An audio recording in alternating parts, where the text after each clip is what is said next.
Hello friends, good morning সবাইকে। আজ রবিবার, আমি রবিবারের ভিডিওটা পোস্ট করব, তাই আজকে একটু ভাবলাম, অনেক দিন করি না, আমার সত্যিই সময় পাই না। আর এই যে মেয়ে পড়তে বসেছে আর জান্নাত এসে, রবিবার তো সকালবেলা তো এখন একটু বেলা হয়েছে।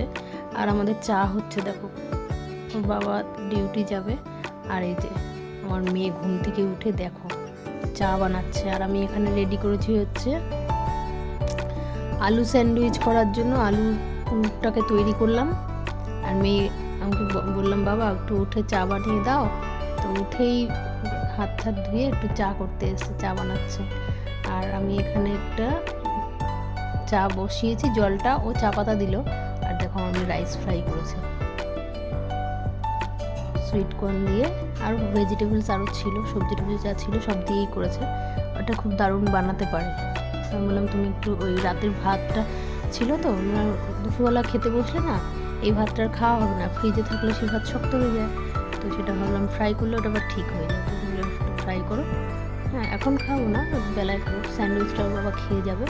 তো যাই হোক, চাটা ছেঁকে দিচ্ছে।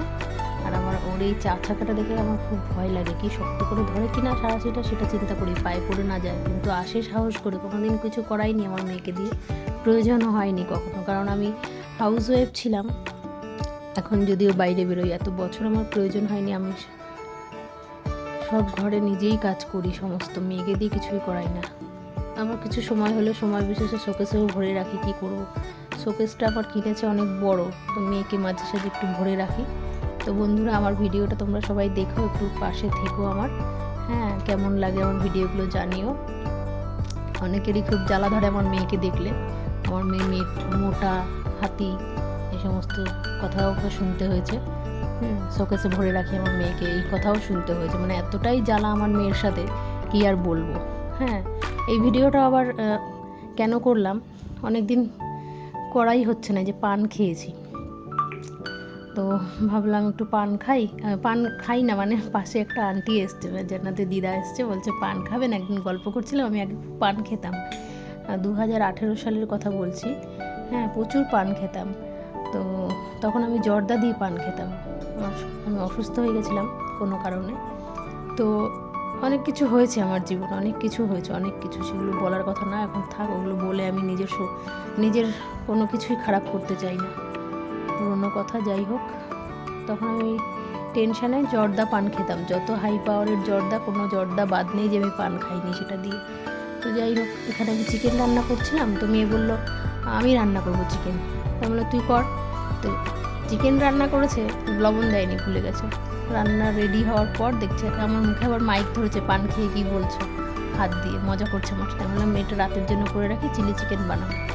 তো চলো, আমি পান খেয়েছি সেটা নিয়ে হাসাহাসি করছে। আপনি কিছু বলবেন, একটু বলুন, আপনার কি বক্তব্য আছে বক্তব্য রাখুন, এই সমস্ত মজা করছিল। আর আমি মাথায় দিয়েছিলাম তেল, তো আমি বলছি আমার মুখের সামনে ক্যামেরাটা ধরিস না, মুখটা বাদ, তেল দেওয়ার পর কেন অন্যরকম লাগে। যাই হোক, ও সেই মজা করছে, বলুন আপনার বক্তব্য রাখুন, পান খেলেন কেমন লাগলো, এই সেই 7-17 আমার সাথে মজা করছে। তারপরে তাই বলছিলাম যে আমি পান, ওই দিদাটাকে বলেছিলাম পান খেতাম, তাই আমাকে পান দিয়েছে, খেলাম। তো এখানে চিকেন রান্না মেয়ে বসিয়েছে, আমি একটু নেড়ে দিলাম। আমি সেদিন বুঝতে পারছিলাম না কেন বারবার লেগে যাচ্ছে, আমারও মাথায় নেই যে বাবু নুন দিয়েছিস কি না বল। ও আমাকে রান্না বসিয়েছি, দেখছি নুনই দেওয়া হয়নি, রান্নার শেষে মুড অফ হয়ে গেছিলো মেয়ের নিজেরই, বলছে মা নুন দিতেই ভুলে গেছি। যাই হোক, তো দুপুরের রান্না এটা হয়েছিল চিকেন। আর কি করেছিলাম, চিকেনের সাথে কিছু করেছিলাম মনে হয়, শাক রান্না করেছিলাম, হ্যাঁ পুঁই শাক রান্না হয়েছিল। মানে এই সব জিনিস, পুঁই শাকটা এখানে পাওয়া যায় রেয়ার, আর একটা মার্কেট আছে, ওখানে গেলে ডেইলি সব পাওয়া যায় বাঙালি সবজি। এখন তো এখানে এঁচড় ফেচড় সবই পাওয়া যায়, আর বাঙালি সবজি অনেক কিছু পাওয়া যায়। তো আমি পুঁই শাক রান্না করেছিলাম। আর এটা হচ্ছে মেয়ে কিছু বলেই যাচ্ছে, ওর সাথে আমি গল্প, আমি রান্নার সময় ও আসে, যে ছুটির দিন থাকে, তো ছুটির দিনেই আমার ভিডিওটা শ্যুট করা হয়। আমি একা একা সত্যিই আগের মতন আর পারি না, মনে থাকে না এক তো, আর শরীরটা ভালো নেই, মন মেজাজও ভালো থাকে না, টেনশান থাকে। আর আমি একটা রায়তা বানিয়েছি, বা স্যালাড বলতে পারো তোমরা এটা। বিট দিয়ে, বিটটাকে ঘষে এটা রেসিপিটা বলি।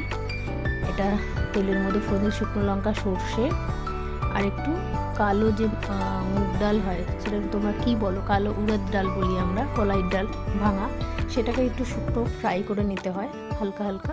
এটার মধ্যে তোমরা মিলাতে পারো। আর একটা ভাজা মশলা আমি তৈরি করি, সেই ভাজা মশলার রেসিপিটা আর একদিন দেবো। তো এটা আমার রেডি ফাইনাল লুক। আর লবণটা তোমরা স্বাদ মতো দেবে, ব্ল্যাক সল্ট আমি দিই যেটা, আর একটু পেপারটা ভাজা মশলার মধ্যেই আছে। তো আর এটা হচ্ছে রাতের রান্না। তো একটু তারপরে রাতের রান্না করার পর বেরিয়েছিলাম একটু বাবার সাথে। তো এখানে বিয়ে বাড়ি যাচ্ছিলো, ঘোড়ায় করে বর যাচ্ছে। ভালো করে ভিডিওটা নিতেও পারিনি দূর থেকে, যদিও বরটাকেই দেখতে পাচ্ছি না, ক্যামেরা জুম করছি ঠিকই, লোক এত মানে ডিজে বাজাচ্ছে সেটাই নিতে পারিনি। যাই হোক, আজকের ভিডিওটা এখানেই শেষ করব। আর আমার বিটের রায়তাটা যাদের ভালো লেগেছে অবশ্যই বানিয়ে খেয়ে ট্রাই করে আমাকে জানাবে কমেন্টে কেমন লেগেছে। আর এটা আমি নিজে এক্সপেরিমেন্ট করে বানিয়েছি আর খেতে খুব ভালো হয়েছে। বিট এনেছে, বিটটাকে ভাজা করে খাওয়া হয়, ভেজে খেলে তো কোনো উপকার নেই। তো আমি ভাবলাম আজকে অনেক রকম রায়তা আমি বানাই, বেতর শাক দিয়ে রায়তা বানাই। তো এটা আমি এক্সপেরিমেন্ট করলাম, কেমন হলো তোমরা অবশ্যই জানাবে। ঘরে সবাই বলেছে দারুণ হয়েছে। তো বিটটা খাওয়া শরীরের জন্য ভালো। বিট গাজর যারা খাও বা খেতে পারো কাঁচা, তারা এইভাবে করে খাবে, খুব ভালো লাগবে। আর ভাজা মশলার রেসিপিটা আমি একদিন দেবো। ভাজা মশলাটা জিরে ধনে শুধু না, অনেক কিছুই আছে। তো চলো এখানেই শেষ করি। আর আমি নিজে খেয়েই ভাবছি বাবা ভালোই তো লাগছে। বিট আমি এরকম কাঁচা খাই না, পছন্দ করি না, গাজরটা আমি কাঁচা খেয়ে ফেলি। তো ভাবলাম অনেকটা বিট এনেছে তো বানাই। আর বাবা বললো ঠিক আছে।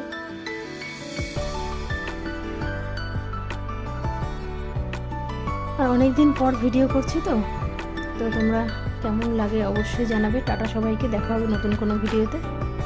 Bye bye.